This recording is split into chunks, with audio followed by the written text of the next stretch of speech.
Bonjour. Depuis le 10 novembre 2021, pour les membres qui n'étaient pas encore au courant, l'administration du groupe La Carte des Rassemblements a changé suite à un événement pour le moins surprenant et qui nous a donc amené l'ancienne équipe des administrateurs et des modérateurs à vouloir vous raconter ce qui s'était passé. Donc pour commencer à vous présenter la situation, on a avec nous Gwen et Valérie. Donc je voulais te demander, Gwen, qu'est-ce qui s'est passé dans la nuit du 10 novembre 2021 et comment est-ce que l'équipe a vécu la perte de la page et la récupération par un profil pour le moins surprenant.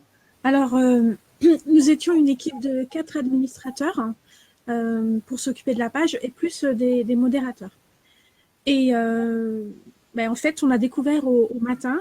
Bon, moi, j'ai le principe, quand je me réveille, je vais regarder déjà si j'ai un petit peu de temps avant de partir au boulot, de modérer. Et là, j'ai vu que j'avais pas accès à l'espace de modération.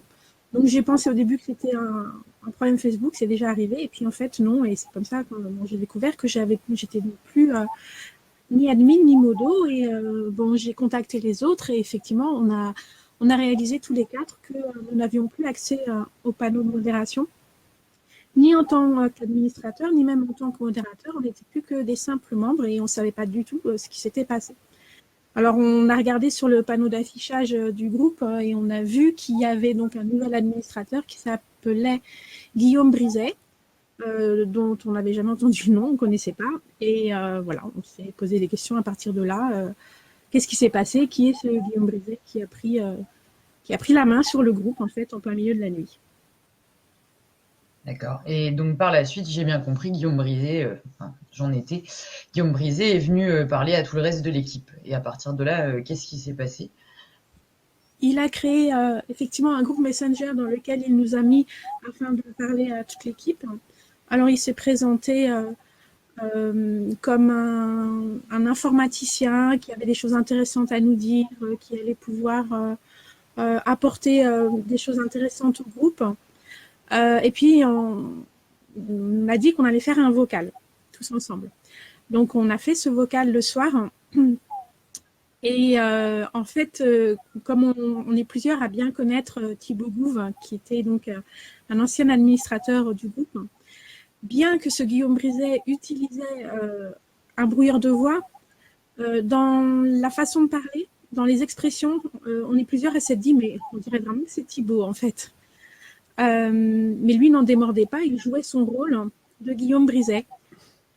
Avec une particularité, Gwen, si tu me permets, c'est qu'il nous a écrit sur ce chant qu'il était le 3e cofondateur du groupe. Oui, tout à fait, ce qui était un mensonge. Oui, non, mais surtout, on s'est mis à chercher les fondateurs. Qui c'est ce 3e cofondateur? Du coup, on est allé chercher le fondateur. Ouais, il n'y avait pas de 3e cofondateur, il y a un seul fondateur qui est Bertrand Huget, qui a fondé le groupe en octobre 2018. Et ce n'est que lui, c'est le seul et unique fondateur du groupe et des groupes régionaux qui sont accolés à ce groupe national. Thibaut Gouve, lui, il est venu que plus tard. Hein. C'est parce que comme il faisait de son côté une page Facebook répertoriant les actions des Gilets jaunes sur une carte, Bertrand Huget l'a contacté et lui a proposé de bosser avec lui. Donc c'est Bertrand Huget qui a fait venir Thibaut sur le groupe et qui lui a fait confiance, qui lui a ouvert le groupe et qui l'a nommé administrateur. Moi, je propose qu'on va la voir, Bertrand. Il nous raconte cet épisode-là entre sa fondation, puisque lui, il crée le groupe au mois d'octobre 2018, hein, c'est-à-dire un mois avant, le 17 novembre. Et il nous raconte comment il s'est retrouvé à l'extérieur de l'administration de ce groupe-là, avec l'épisode Priscilla, tout ça, mais on va lui poser les questions tout à l'heure. Ah, peut-être pour reprendre le fil pour ceux qui Ouais, ont... Thibaut Gouve.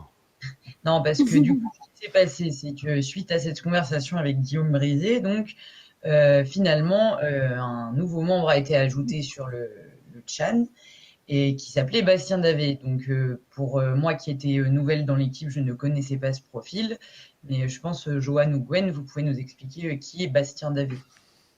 Ah Mais ben, Bastien Davet, c'est un des nombreux faux profils de Thibaut Gouve, en fait. Mais celui-ci, on le connaissait. On ne connaissait pas Guillaume Brizet. Et Bastien Davet, on le connaissait bien parce que ça faisait déjà de nombreux mois que Thibaut avait décidé de faire disparaître son profil Thibaut Gouve de Facebook et de n'agir que sous le profil de Bastien Davet. Donc, quand on a vu ce profil apparaître, on a tout de suite compris qu'effectivement, on avait eu raison de se dire que voilà, c'était effectivement lui qui parlait en se faisant passer pour un certain Guillaume. D'accord. Et de là, la discussion avec Bastien Davet s'est passée comment? De manière assez tendue parce que bon bah c'est lui qui avait maintenant le groupe dans les mains et on connaît ses façons de faire qui n'ont rien de gilet jaune, c'est-à-dire que lui il est pour un pouvoir sans partage, sans concertation. C'est son groupe, il aime bien regarder les statistiques et voir ce qu'il peut faire avec les statistiques, mais il n'est pas motivé par la contestation sociale qui motive les gilets jaunes que nous sommes. Donc, y a vraiment un problème de différence de vision entre lui et nous. Bah, ça pour l'équipe du coup qui s'était constituée donc depuis avril 2021 à l'administration du groupe. Je pense que c'était des pratiques que vous connaissiez déjà d'avant. Peut-être pour expliquer aux membres qu'est-ce qui s'était passé en avril 2021 et qui avait amené donc le collectif des 4 administrateurs accompagnés de plusieurs modérateurs à reprendre la main sur le groupe qui avait été depuis du coup environ un an et demi administré uniquement par Thibaut Gouve. Oui, effectivement, c'était administré uniquement par lui. Donc, il s'appuyait sur une équipe de modérateurs très motivés, puisque tous gilets jaunes dans l'âme, et donc vraiment en ayant à cœur de faire fonctionner ce groupe le mieux possible. Mais effectivement, pas avec les mêmes objectifs. Et il y a eu souvent des problèmes parce que lorsque on souhaitait qu'une décision soit prise de manière collective au sein de l'équipe, alors il nous dit oui, oui, oui, bien sûr, c'est collectif, chaque voix compte, mais au final, on se rendait compte que eh bien, lorsque notre décision allait à l'encontre de ce que lui, il estimait, ben, ça ne marchait pas. Là, le collectif, ben, il s'asseyait dessus et il disait que c'était uniquement lui qui allait prendre les décisions. Je me souviens de quelque chose qu'il avait écrit, qui m'avait marqué, où il dit « Oui, d'accord, je prends vos remarques, je prends vos propositions, mais à la fin, c'est moi qui tranche. » Donc bon, là, on est loin d'un fonctionnement collectif et d'un fonctionnement horizontal tel que les Gilets jaunes l'entendent. Donc il y avait ce problème depuis un bon bout de temps et en plus, il nous parlait de fermer le groupe. C'est-à-dire qu'il était lassé un petit peu de ce groupe. Il avait bien joué avec pendant un temps, à s'occuper des statistiques. Et puis là, c'est vrai que le groupe était un peu en perte de vitesse. Et donc, il en était lassé, hein, c'est ce qu'il nous a dit. Et du coup, il souhaitait le fermer. Alors, c'était déjà arrivé une première fois. On avait réussi à le convaincre de ne pas le fermer, puisque nous, on était toujours dans cette optique de continuer à servir la contestation sociale. Mais là, cette fois, peu de temps avant le mois d'avril, donc juste le mois précédent, la menace devenait de plus en plus importante et il voulait fermer le groupe. Et lorsqu'on lui demandait, mais si toi tu en as marre, laisse-le nous, parce que nous, on veut continuer ce combat. Donc laisse-nous ce groupe pour continuer. Et il refusait en disant que non, il ne passerait le groupe à personne, il le ferme et il n'y aura pas de groupe pour personne.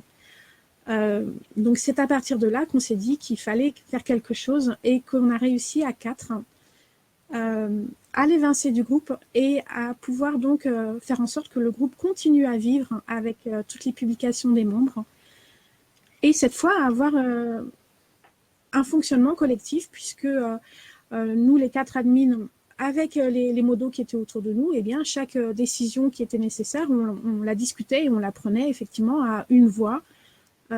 Chaque voix compte et une voix de modo compte autant qu'une voix d'admin et il n'y a personne qui soit tout au-dessus qui puisse dire non, c'est mon groupe, je fais comme ci ou je fais comme ça. C'est maintenant qu'il faut rentrer dans une explication technique parce que les gens vont dire ouais mais vous avez réussi à l'évincer et il vous a évincé, match nul, la balle au centre, vous plaignez pas, c'est les mêmes méthodes. En fait, il faut savoir qu'une page Business Manager de chez Facebook peut créer une page sans qu'on voit que c'est la page Business Manager qu'il a créée. Elle crée un avatar. Bon, par hasard, il pourrait s'appeler par exemple La France en colère, carte des rassemblements.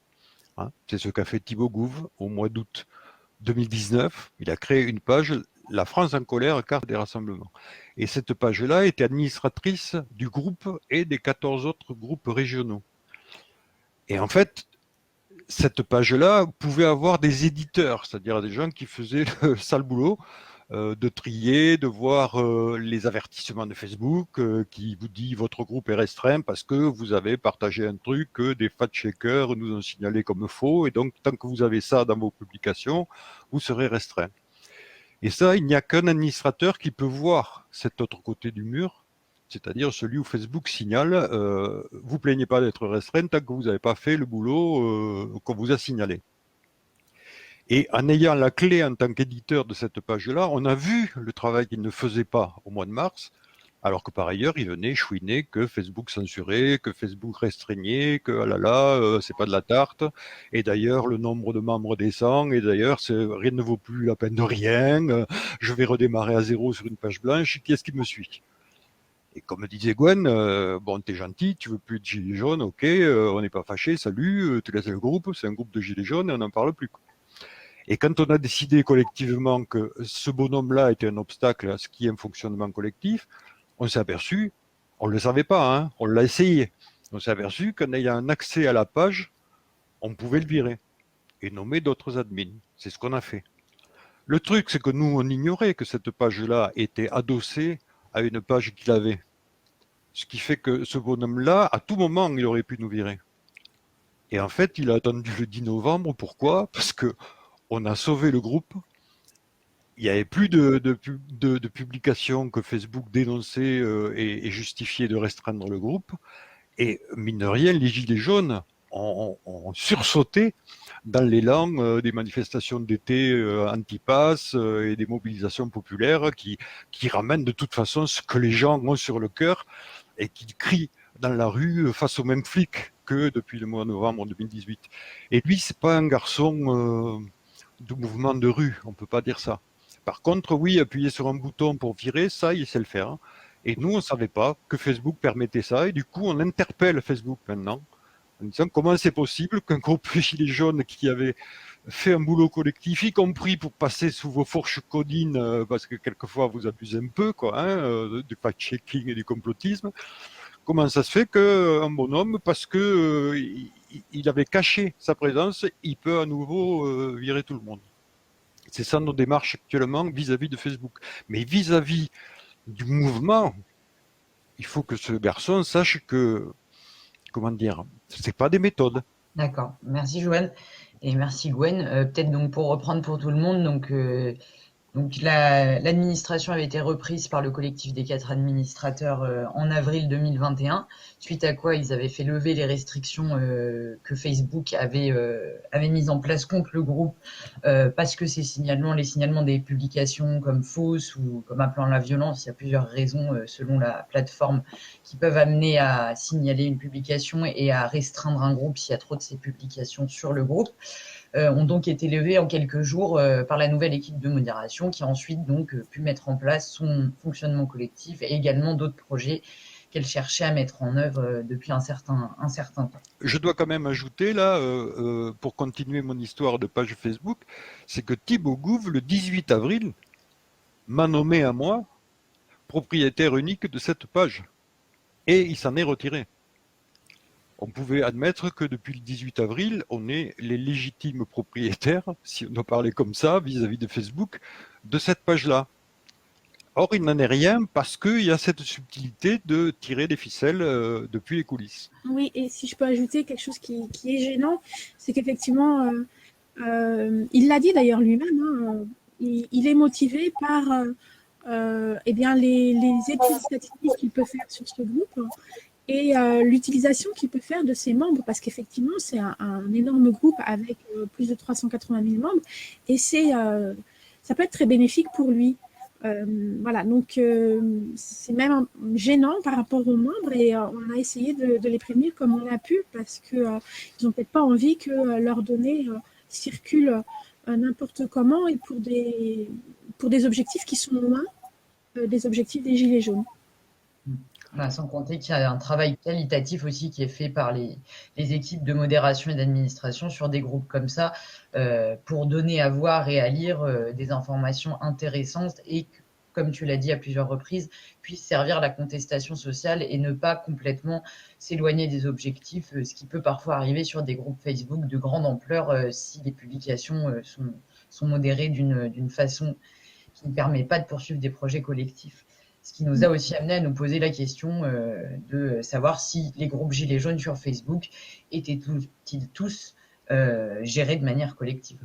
C'est une question qu'on peut se poser, puisque ça n'est qu'une affaire de règlement intérieur, on va dire. Un peu comme une association se donnerait juste des présidents, des trésoriers, des secrétaires qu'exige la préfecture, mais qui déciderait de fonctionner soit en AG permanente, soit avec un comité directeur élu, etc. Après, dans un statut légal, chacun peut se trouver sa cuisine. Et nous, c'est ce qu'on a fait en appliquant la règle toute conne, c'est qu'un individu égale une voix, mais qu'on allait chercher le consensus avant de se mettre à devoir trancher quelque chose par le vote. Et du coup, on discute. Pas assez, au goût de certains, parce qu'on n'a pas tous les mêmes rythmes horaires. Quelquefois, on pose une question et elle se retrouve très très loin dans toutes les remarques qu'on a par écrit sur Messenger, quoi.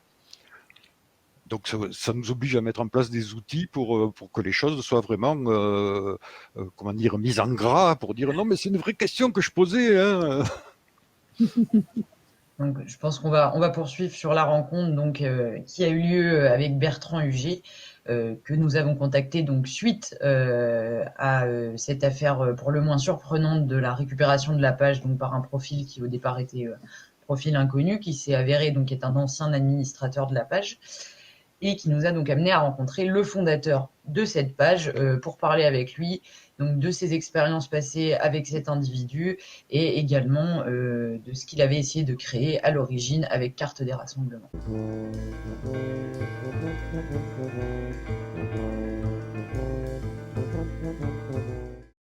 Donc on va accueillir le fondateur du groupe CDR, donc qui est Bertrand Huget. Sachant que on aime toujours parler des trains qui arrivent en retard, mais là le train est vraiment arrivé très en retard, donc il s'est passé une certaine quantité de choses. On va y revenir. On va commencer, on va aller dans le vif du sujet. On est parmi les plus gros groupes de gilets jaunes historiques sur le réseau, sur Facebook. Bertrand est à la création du groupe. Donc on va peut-être commencer à faire un petit peu l'historique avec Bertrand. Et puis tout au long de notre échange, on va voir les soubresauts et un peu ce qui s'est passé en interne pour préciser certaines choses et certains rebondissements qui ont lieu ces derniers jours. Bon, d'abord, il faut savoir que moi, je me sens gilet jaune depuis bien avant l'apparition des gilets jaunes. C'est-à-dire que, voilà, c'est dans mon ADN. Quand a commencé toute cette histoire, et que j'ai vu qu'il y avait beaucoup de rassemblements qui se faisaient au niveau national, j'ai eu l'idée, qui n'est pas géniale, c'est une idée toute simple, de répertorier ces événements, ces rassemblements, et de les faire figurer sur une carte et de mettre ça à disposition de ceux qui pouvaient en avoir besoin. Donc j'ai créé le groupe qui, au départ, s'appelait La France en colère, carte des rassemblements. Et très rapidement, je me suis rendu compte qu'il y avait également quelqu'un qui avait une page Facebook et qui développait aussi une carte des rassemblements. J'ai contacté cette personne et je lui ai proposé d'unir nos efforts parce que c'était pas la peine de faire la même chose sur deux médias différents, c'est-à-dire sur un groupe et sur une page. Donc j'ai pris contact avec la personne, le propriétaire de la page, qui était Thibaut Gouve. Je lui ai proposé donc d'unir nos efforts, elle était d'accord. Comme moi j'étais le seul administrateur du groupe, j'ai proposé à Thibaut Gouve d'être co-administrateur du groupe.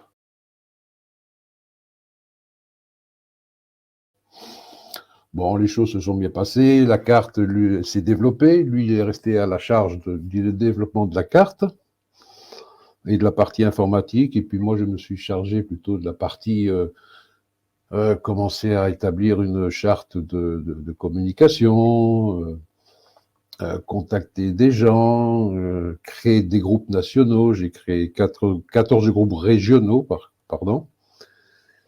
Et de fil en aiguille, j'ai fait la rencontre de Priscilla Ludowski.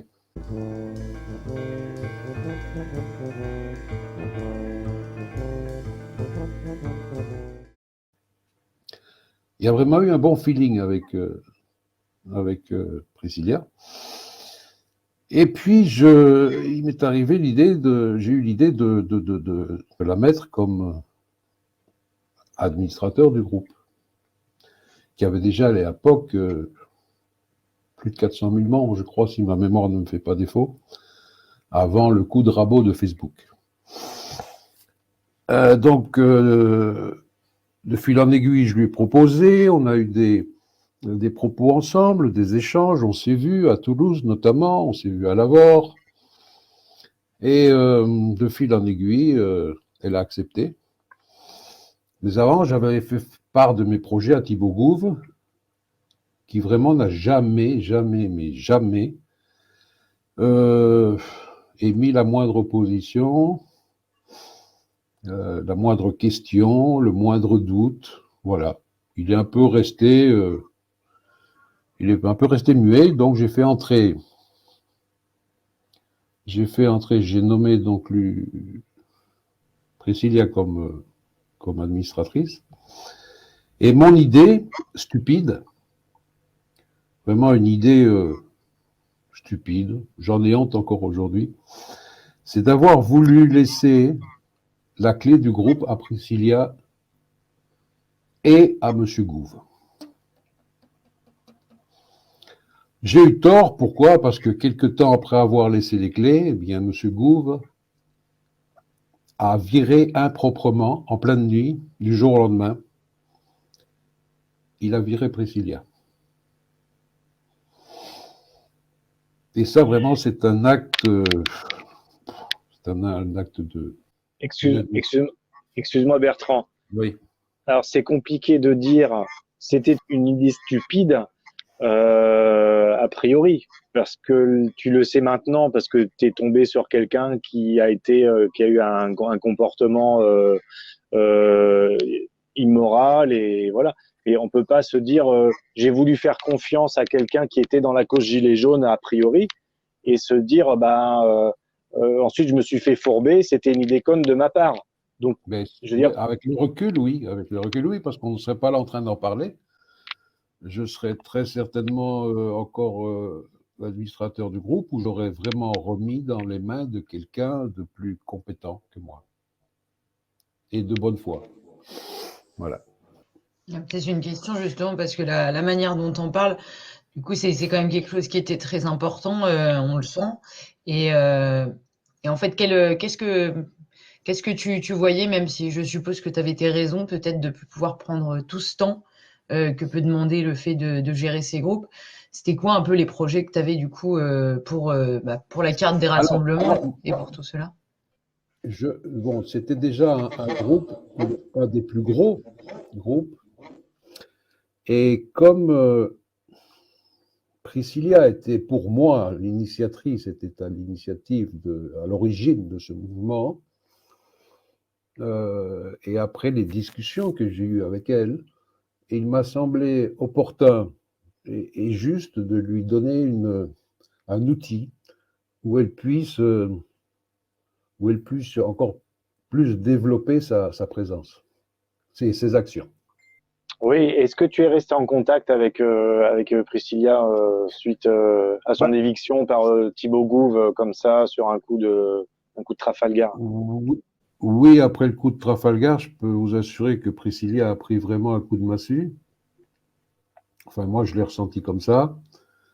Il y a eu un moment de silence parce que moi, j'étais un peu, je veux dire, honteux de ce qui s'était passé, de lui avoir fait subir cette expérience.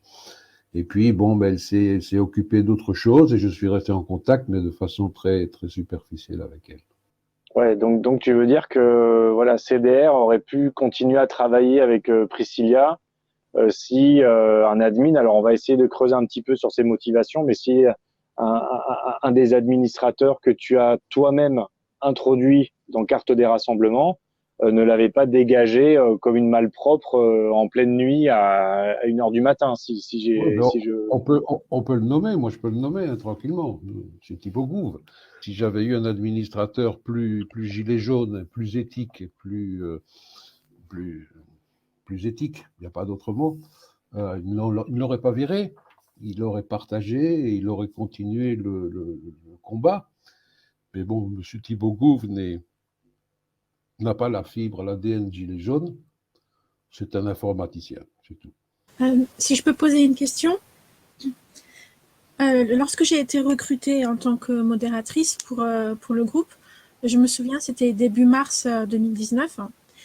Et donc, il me semble que c'est à cette époque-là que c'est arrivé, parce que lorsque moi j'ai été intégrée dans le groupe de discussion, j'ai assisté un peu en direct à ce problème, et je crois que c'est quelques jours, très peu de jours après mon arrivée, que Thibaut Gouve, effectivement, au milieu de la nuit, a décidé de virer non seulement Priscilla, mais aussi énormément d'anciens modérateurs. Moi, comme je venais d'arriver, j'étais nouvelle, je connaissais rien, je connaissais pas les personnes qui échangeaient devant moi. Et donc, du coup, il m'a pas virée parce qu'il me connaissait pas, j'étais nouvelle et j'avais pas pris parti, en fait. Oui. C'est ça, c'est à cette époque-là que c'est arrivé? Exactement. Exactement. Au mois de mars, je crois, de mémoire, c'est au mois de mars. Oui.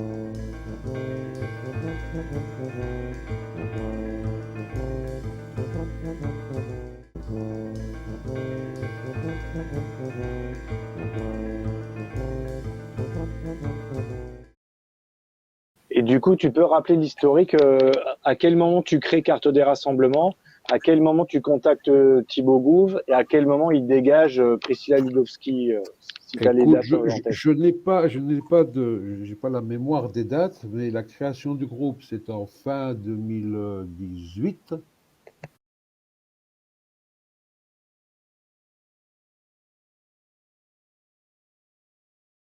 Je crois que c'est octobre ou novembre. Je fais rentrer Priscilla, je crois que c'est en février.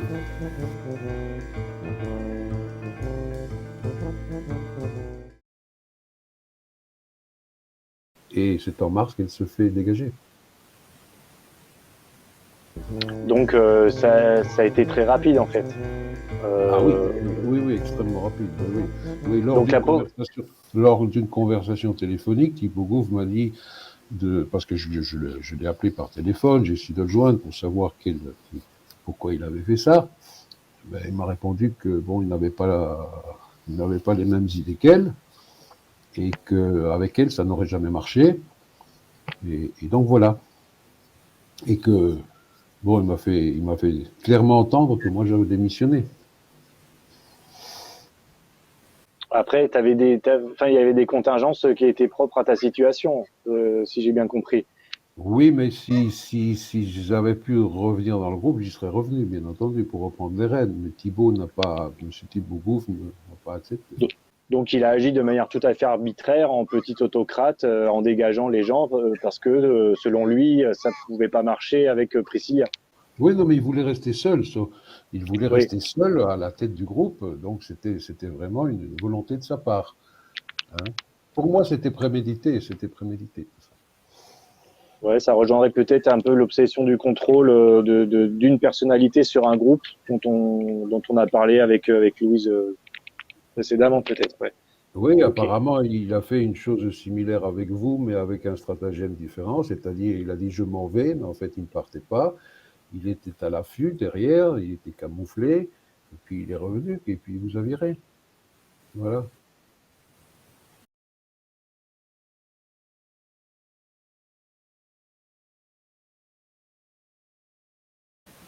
C'est la même signature d'une absence d'éthique totale. Je peux pas dire mieux. Je pourrais dire pire, mais je ne veux pas être mal poli.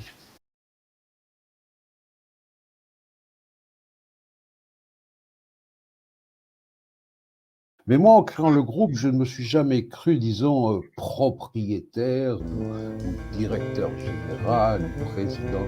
Non, du tout.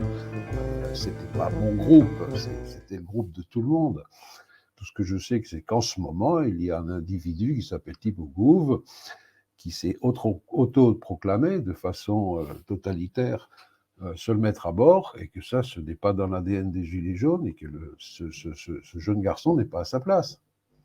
Il n'est pas à sa place. Alors, ce qu'on perd, on perd toute une plateforme de communication qui est ce qu'elle est, mais qui est dans les mains de quelqu'un d'indésirable. On peut préciser d'ailleurs là-dessus, effectivement, donc suite à l'éviction de Priscilla et au fait que Thibaut Gouve va empêcher Bertrand Huget de revenir, parce qu'en plus il l'a même bloqué sur le groupe en tant que simple membre. Alors ça a fonctionné à peu près bon an mal an. Effectivement, l'équipe que nous étions, au départ on arrive, nous on connaît pas trop, donc on fait confiance aux personnes qui sont là au-dessus de nous en tant qu'admin. On pense qu'elles sont légitimes parce qu'on ne sait pas ce qui s'est passé avant, et on leur fait confiance. Et ça dure un temps, et puis au bout d'un moment on se rend compte que cette personne, donc Thibaut Gouve, donne une apparence de démocratie, puisqu'effectivement il va quand même encourager à ce qu'on parle, on échange et on exprime notre idée, et ça fonctionne en fait tant que l'idée qu'on exprime nous va dans son sens à lui, et on ne se rend pas compte qu'en fait il a un droit de veto sur nos décisions. Parce que par contre, là où on s'en est rendu compte, c'est quand on a commencé à collectivement exprimer des idées qui n'étaient pas en accord avec ce que lui il voulait faire. Et là, bien qu'on avait mis en place un système démocratique, c'est-à-dire que c'était chaque personne de l'équipe avait une voix, et donc c'était à la majorité, et si une décision sortait de la majorité, elle devait être appliquée.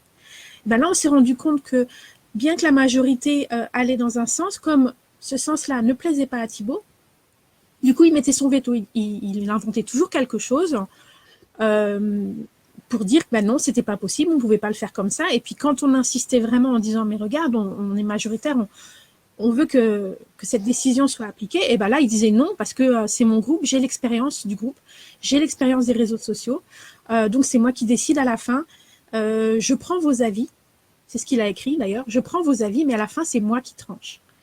Donc ça nous a énormément choqués parce que c'était complètement à l'encontre de ce qu'on voulait mettre en place et de l'esprit gilet jaune, qui est l'esprit du collectif et de l'horizontalité, et vraiment pas du tout justement d'une personne en haut qui dit je prends vos avis et moi je tranche. En plus, il y avait un autre problème, c'est la censure Facebook, le fait que les publications qui sont passées et qui ensuite sont estampillées fake news de la part de Facebook, eh bien, il faut les supprimer rapidement. Facebook nous envoie une alerte. Lorsqu'on est admin, on voit cette alerte.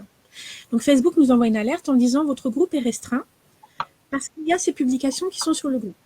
Et donc, le travail de l'admin, c'est de rapidement retrouver ces publications et de les supprimer pour lever la restriction du groupe, qu'il puisse encore être visible donc par beaucoup d'utilisateurs de Facebook. Et ce que notre collectif a découvert lorsque Thibaut Gouve était seul aux manettes, c'est qu'il ne faisait pas ce travail d'administrateur. C'est qu'il laissait des publications, certaines avec des semaines et des semaines où Facebook avait alerté, et elles étaient laissées là. Et du coup, ça faisait des semaines et des semaines, plusieurs mois, que le groupe était restreint parce qu'il n'avait pas fait le travail de répondre à ces notifications et de supprimer ces publications qui posaient problème. Je peux me permettre une petite intervention, Gwen.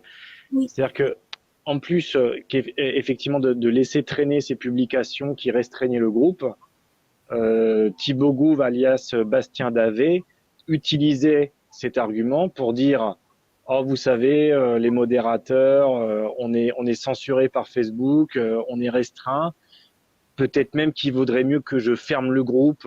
En fait, il y avait une sorte de chantage de la part de Thibaut en disant le groupe est restreint, c'est Facebook, c'est la faute à Facebook, alors que lui ne faisait pas le boulot. Les publications problématiques qui ont restreint le groupe pendant des semaines et des semaines n'étaient absolument pas gérées par Thibaut, qui s'en servait comme moyen de pression sur les modérateurs qui on travaille gratuitement, hein. On l'a évoqué lors de notre précédent échange avec Louise. Les modérateurs travaillent, passent des heures à modérer, à laisser des publications. Mais Monsieur Gouve se permettait de nous expliquer que le groupe était restreint parce qu'il y avait une censure, alors qu'en fait, il ne foutait rien. Il était seul maître à bord et mettait la pression sur les modérateurs. Donc, tous les gens qui envoyaient des publications, il faut se rendre compte, moi, je suis rentré à la modération en septembre 2020. Et c'est des milliers de publications à la semaine, des milliers. Donc, en particulier les jours de manifestation, en particulier les samedis. Si vous faites pas le tri dans ces milliers de publications, il y en a forcément plusieurs qui vont provoquer la restriction du groupe. Donc, le seul administrateur qui avait dégagé Priscilla, qui avait dégagé Bertrand, et qui s'est retrouvé comme un petit autocrate tout seul sur son trône, avant que une équipe collective reprenne la main au mois d'avril 2021, et bien là, on était dans un groupe qui n'était pas géré en fait. C'était un groupe qui n'était pas géré et avec une seule personne qui a désormais repris le pouvoir depuis dans la nuit du 10 au 11 novembre avec toujours les mêmes méthodes dégueulasses, de virer les gens en pleine nuit, de passer par une page community manager, d'être un super admin caché et de nous la faire à l'envers et de se retrouver à la tête du plus gros groupe des Gilets jaunes Facebook de 388 000 membres actuellement. Ah, mais c'est vrai que la fonction d'administrateur, ça implique quand même des obligations, plus d'obligations que de droits. Et c'est vrai qu'il faut administrer tout ce que Facebook t'envoie, ça c'est vrai. Ouais. Ça fait partie du jeu. Et plus le groupe est gros, plus il a de membres, plus évidemment le travail en collectif prend son sens. On peut ouvrir une page, un groupe sur un sujet qui nous passionne, mais on sait bien qu'au-delà d'une certaine quantité, on va forcément devoir travailler en équipe. Et là, ça a été le cas pendant 7 à 8 mois, depuis le mois d'avril 2021 jusqu'au mois de novembre, là. Et puis après, on se fait dégager par une espèce de putsch par ce petit autocrate. Et là, effectivement, voilà, on retombe dans un fonctionnement d'individualistes, de start-upers, de statisticiens, d'algorithmiciens. Enfin, je veux dire, c'est aux antithèses de l'esprit gilet jaune et puis de ce mouvement qui est arrivé en 2018. J'ouvre une parenthèse là. J'ouvre une parenthèse très rapidement. C'est aussi une des raisons pour laquelle j'avais décidé d'ouvrir 14 groupes régionaux. C'était un peu pour répartir les tâches et toute la responsabilité et d'avoir des groupes régionaux qui puissent centraliser ce qui se passait dans les régions, dans les départements, pour ne pas surcharger le groupe national avec des milliers de publications à filtrer. Voilà, je ferme la parenthèse. Louise, quelle est ta vision là-dessus, vu que toi, tu as quand même fait un travail immense? Sur les événements en soi, je pense que ça m'a tout autant surpris que concernant les autres. Après, je pense si on se positionne aussi de l'extérieur, c'est-à-dire finalement de ceux qui usent de cet outil et qui usent de ces pages et de ces groupes, la question qui se pose, c'est et que peut-être eux doivent se poser, c'est finalement quel était aussi qu'est-ce qui rendait le travail collectif auquel ont pu donc participer les administrateurs et modérateurs qui sont avec nous aujourd'hui de la carte des rassemblements. Quelle était la légitimité de ce projet et en quoi est-ce que l'action d'un seul individu à l'encontre de ces projets peut être dommageable pour les membres? Parce que sur la question de ce qui s'est passé, je pense que seule la plateforme Facebook pourrait répondre, mis à part que de ce que l'on a pu comprendre en cherchant, certaines pages, donc appelées pages Business Manager, existent et détiendraient cette fameuse porte d'entrée non visible directement pour accéder à l'administration des pages Facebook. Mais je pense que la question qui se pose pour ceux qui pourront nous regarder, c'est finalement de savoir aussi qu'est-ce qui donnait la légitimité à ce groupe d'administration et qui peut-être nous amène à mettre en cause en fait la légitimité de l'administration qui a été récupérée par Thibault Boutboul. Après, voilà, on en est au recours possible. C'est-à-dire que quand on a une page comme ça qui est monétisée, qui a rien à voir avec l'esprit, mais qui a été qui est achetée et que par l'argent ça te permet en gros d'enfumer une équipe démocratique sur un groupe gilet jaune de presque 400 000 membres. Évidemment, il va y avoir des suites. mais on en est au recours. Donc je sais pas comment on peut espérer que ces recours aboutissent auprès de Facebook, qui a également quand même une responsabilité. Facebook donne des grandes leçons de démocratie à longueur de journée. Voilà, Mark Zuckerberg va vous expliquer que Facebook permet de se rapprocher les uns des autres, de permettre à de nouvelles idées d'émerger. Mais quand quelqu'un prend le pouvoir d'une manière totalement fallacieuse par la ruse, par des jeux à triple bande de manière dégueulasse, bizarrement on les entend moins. Donc à un moment il faut poser les choses sur la table et dire écoutez, il y a un collectif et il y a un type qui fait un coup d'État ou qui fait un putsch contre ce collectif. C'est quoi la suite? Est-ce que vraiment Facebook, l'outil permet ça? Est-ce que vous validez ce type d'événement, quoi, de conduite? Exactement. Exactement. Donc voilà, affaire à suivre. Après, sur l'historique en lui-même, voilà, il faut bien se rendre compte que dans un groupe aussi fourni, les modérateurs se sont suivis les uns les autres. On a des morceaux d'historique, on a des relations qui sont partielles avec les administrateurs ou l'administrateur en l'occurrence, donc Thibaut Gouve, Bastien Davé, et le putsch sous un faux profil avec brouilleur de voix lors d'un vocal mémorable, un brouilleur de voix. Enfin, vous voyez un peu le vice du type sous un faux profil qui s'appelait Guillaume Brisé, me semble-t-il. Et là, on se dit, si ces méthodes-là ne sont pas réprimées ou au moins dénoncées par à la fois la plateforme et évidemment le collectif qu'il y a derrière, mais le collectif non va être à la base de la démarche de dénonciation, c'est qu'il y a vraiment un problème. Et Facebook, je ne les imagine pas, sur un aussi gros groupe d'un mouvement citoyen comme les Gilets jaunes, je ne les imagine pas rejeter la chose comme ça d'un revers de la main. À un moment, et voilà, il va falloir qu'ils se positionnent sérieusement du point de vue de la démocratie, du point de vue de la gouvernance d'un groupe. Donc nous, on va expliquer les choses, on refait tout l'historique, les démarches sont en cours et elles vont aboutir. Enfin, je veux dire, je ne vois pas comment il pourrait en être autrement. Donc sur la partie de l'historique, ayant moi qu'une petite partie de l'historique, Goen l'a précisé avant, il faut arriver à synthétiser tout ça. Et les membres du groupe et les membres de CDR, de Carte des Rassemblements, ils peuvent pas s'en rendre compte. Voilà. Comme moi, je pouvais pas me rendre compte que Thibaut avait dégagé Priscilla Ludowski d'une manière fallacieuse, il avait dégagé Bertrand, il menait en bateau les gens de manière individuelle. Enfin voilà. Il ne m'a pas dégagé. C'est moi qui me suis retiré du groupe. Oui. Hein, mais tu as quand même été exclu en tant que membre. Tu pouvais même plus être membre de Carte des Rassemblements. Quand j'ai voulu revenir, quand Ludowski a été viré, c'est là qu'il m'a fermé la porte. Oui, moi j'entends bien. C'est compliqué. Mais les méthodes sont les mêmes.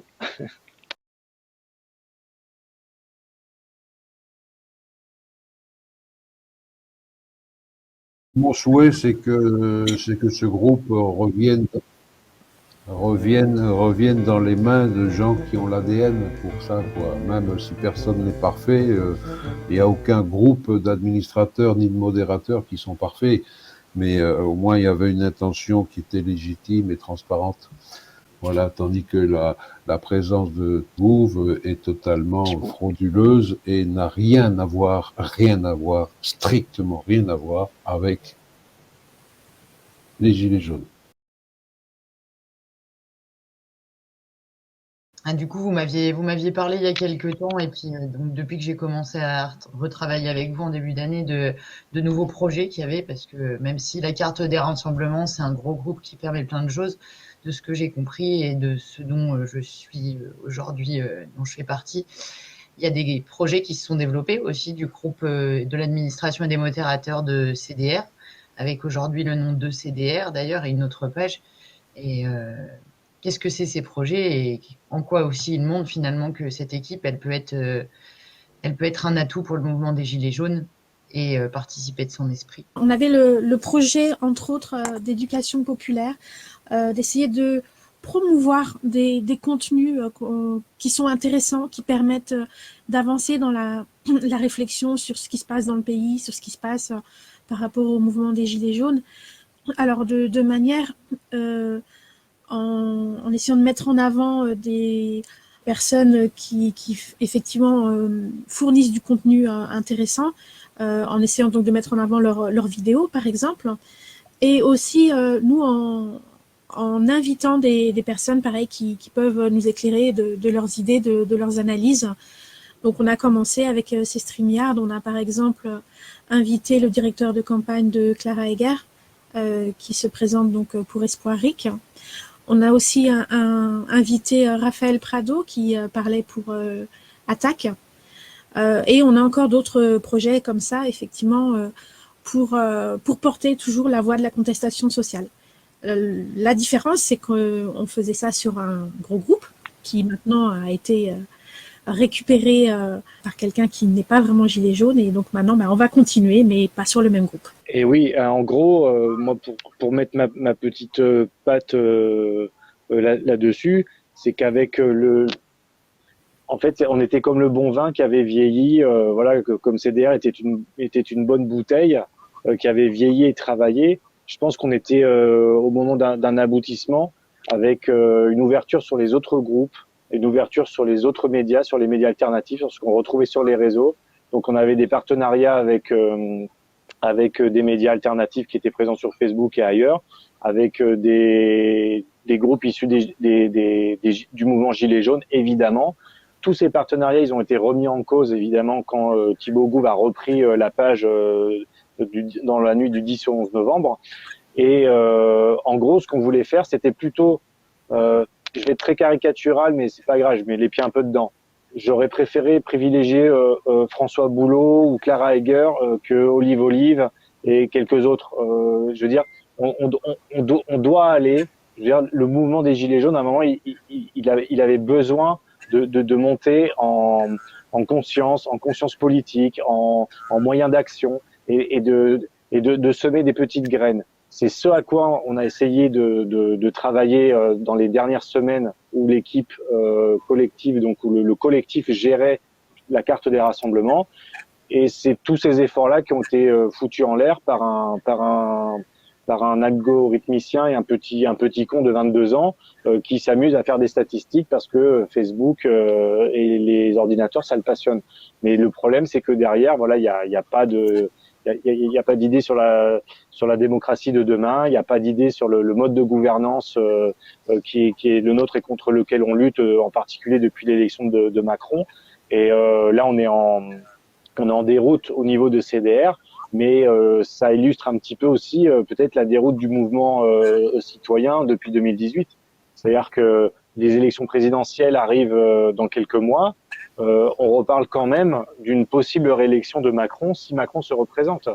Donc le paysage actuel, je suis désolé d'être un petit peu négatif, mais le paysage actuel en ce mois de novembre n'est pas très gai. Et par conséquent, il va falloir qu'on agisse et qu'on trouve des moyens d'action pour retrouver un petit peu d'espoir et de positivité là-dedans. Donc, on en est un peu là, et moi j'en suis le premier désolé, et je suis sûr que ça va avancer grâce à vous et à d'autres, et aux membres de CDR, j'espère, qu'ils regardent cette vidéo en entier, qu'ils se rendent bien compte que le groupe a été phagocyté par quelqu'un qui n'avait rien à voir avec les Gilets jaunes, et que on peut pas laisser faire une chose pareille. Enfin, je veux dire, à un moment, voilà, il faut quand même un minimum s'engager et dire il faut qu'on revienne à du collectif, il faut qu'on revienne aux idées qu'on met sur la table, qu'on discute et qu'on avance ensemble. Donc, Et puis on ne peut pas avoir d'administrateurs dont on combat la nature. Des Gilets jaunes ne peuvent pas admettre qu'à leur tête est un usurpateur, un dictateur, un autocrate. C'est pas possible. C'est pas possible.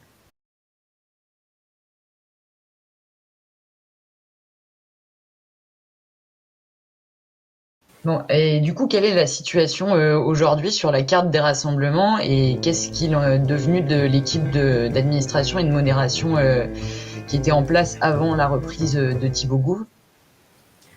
En fait, l'équipe est restée soudée. Thibaut Gouve va essayer de nous diviser comme à son habitude, mais on a dit qu'on ne voulait pas travailler sur ce groupe dans ces conditions. Et donc, nous sommes tous partis ensemble.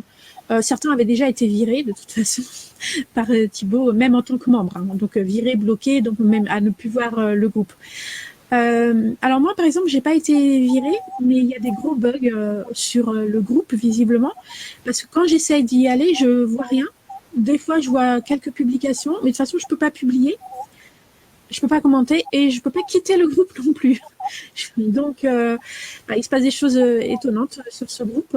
Et donc maintenant, en tout cas, toute notre équipe a investi notre groupe qui était le groupe de secours que nous avions créé au mois d'avril.